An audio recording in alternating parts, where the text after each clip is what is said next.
All right, so we are at the tail end of our branches of government lecture series. So basically, you're going to have a test coming up pretty soon. It's going to relate to all the branches of government and the checks and balances related to them. So really, this whole subunit, you can call it a checks and balances unit. There's nothing really crazy about it. Legislative, executive, judicial, followed by checks and balances. Basically, how do these branches of government interact with each other and check each other's power to balance the power out between the three of them. All right, so first, separation of powers. Dividing power among different branches of government. So in our case, three. Think Baron de Montesquieu, back when we talked about foundations of government for the United States.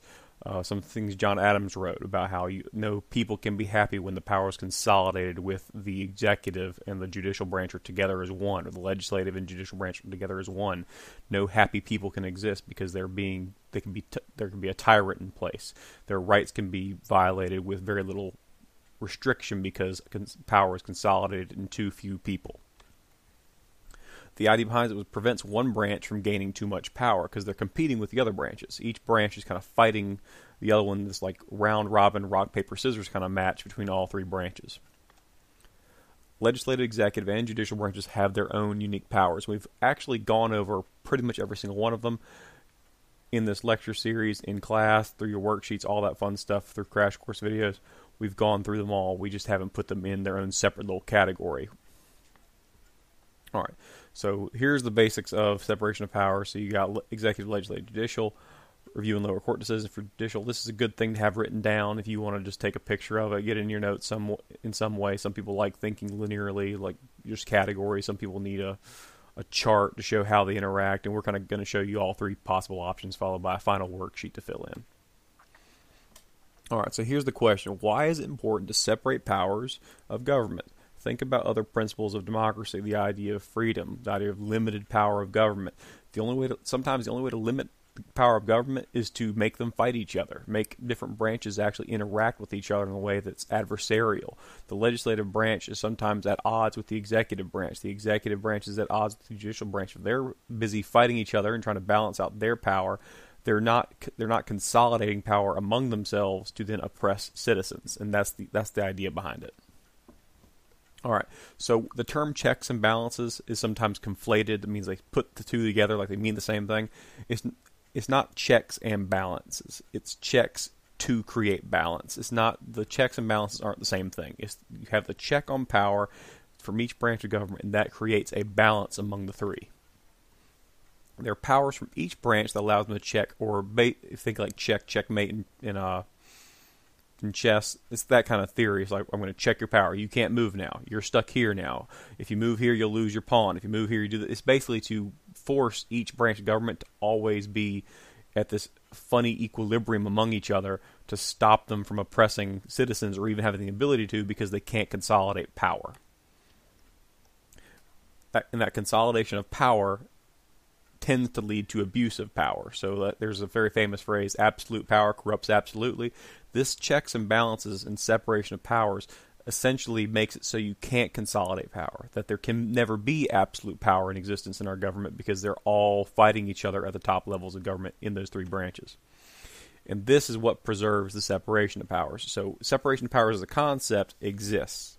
Like Montesquieu came up with, okay, we need to separate it out, that'll make tyranny not happen. But the checks and balances were kind of a later invention or intellectual invention, basically to make it so that separation of powers stays in place.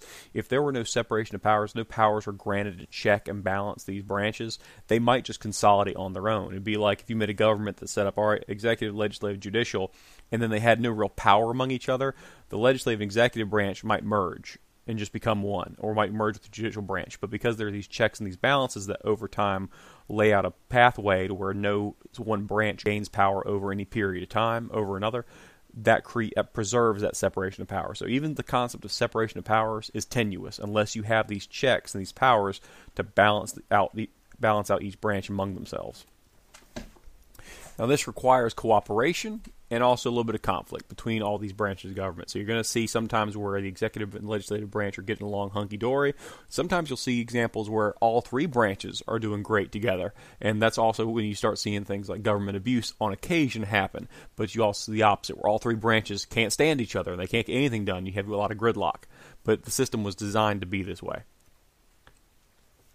All right, so this is kind of what it looks like if you were to actually take a little chart, and this is almost like looking at a rock, paper, scissors diagram.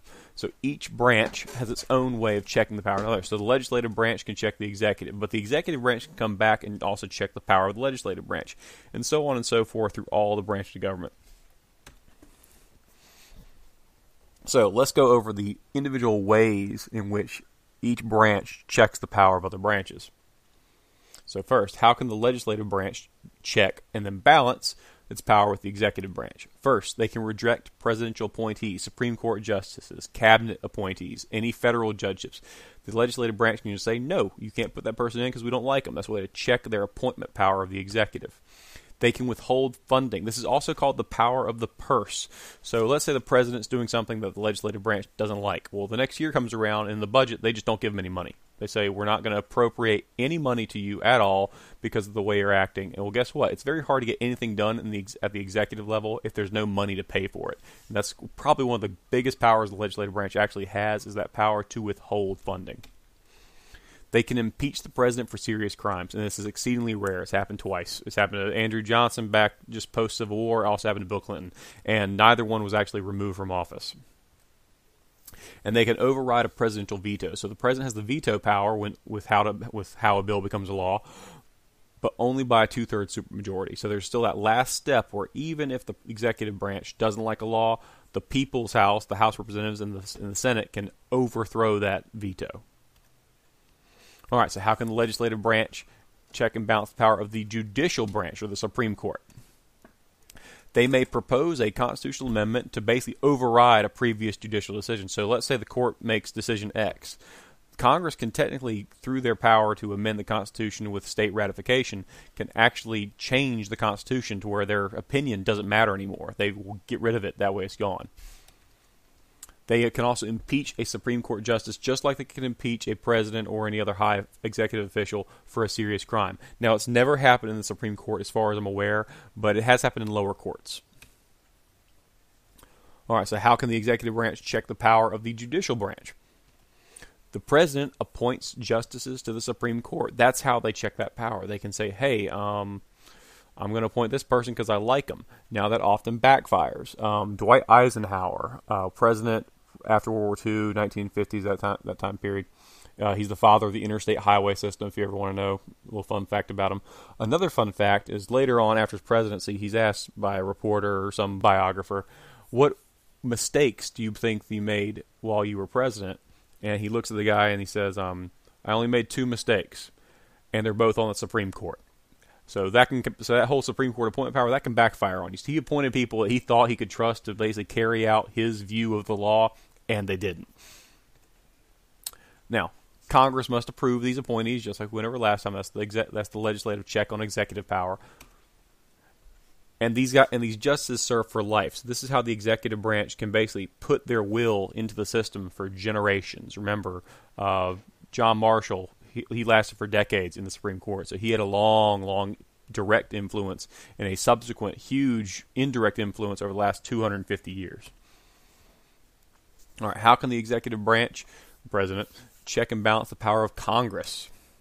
He may adjourn Congress in certain situations. This is very rare. This would be like a war breaking out or some national emergency, like suspending powers of Congress, like suspending habeas corpus if there's spies, that kind of stuff. Very, very rare. He can also veto bills passed by Congress, but they are also subject to an override. How can the judicial branch check and balance the power of the Congress?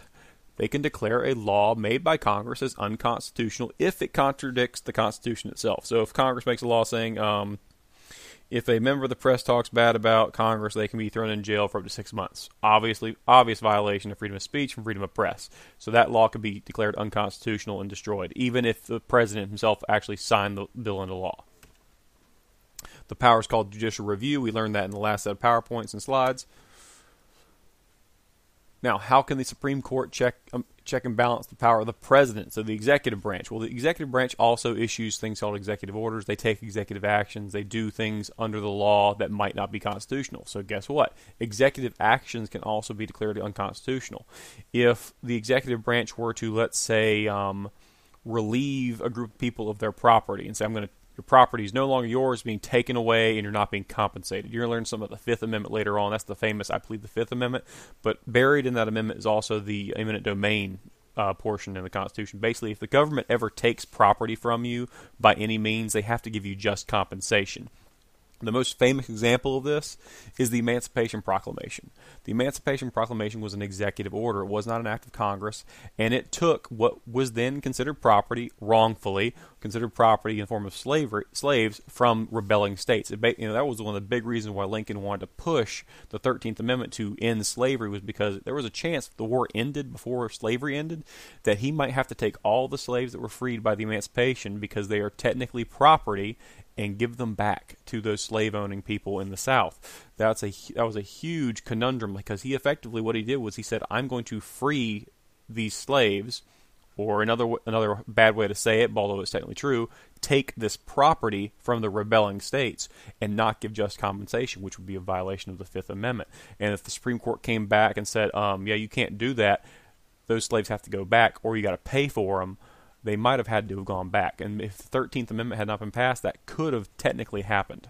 So it's a huge deal that the judicial branch can check the power of the executive by declaring executive action unconstitutional. A more modern example was executive amnesty, where Obama basically gave legal status to I think hundreds of thousands, if not maybe millions, undocumented immigrants or illegal aliens who were basically here illegally, and Obama and his argument was basically saying, oh, I have to control the borders, and this is how I'm going to do it. I'm just going to give them amnesty. That's how I'm going to take care of it. The Supreme Court said, nope, you can't do that, and you declared that executive action unconstitutional. So you have a very old example from the Emancipation Proclamation and a very new example from executive amnesty with Obama. And the key thing here is the action must contradict the Constitution. So executive amnesty was a misinterpretation of according to the Supreme Court, this is according to the opinion, was a misinterpretation of the president's power to control and protect the border and national security. The issue with emancipation was a basic violation of a constitutional right to just compensation for the loss of property created by the government, in that case, slave property, unfortunately. All right, here's your checks and balances worksheet. What you need to do in class today is basically make this. Just draw it out however you want to draw it out. If you like this chart, use the chart. If you want to make bullet points, make bullet points. I don't care. My tests for the time being are open note, as long as it is something that you can grasp onto and study and know and basically use as a reference if you need it. I want you to have this. So make sure you write this down in a functional way that you can learn with. If you need help, just please ask me in class, and I'll be happy to give you the example or help you might need.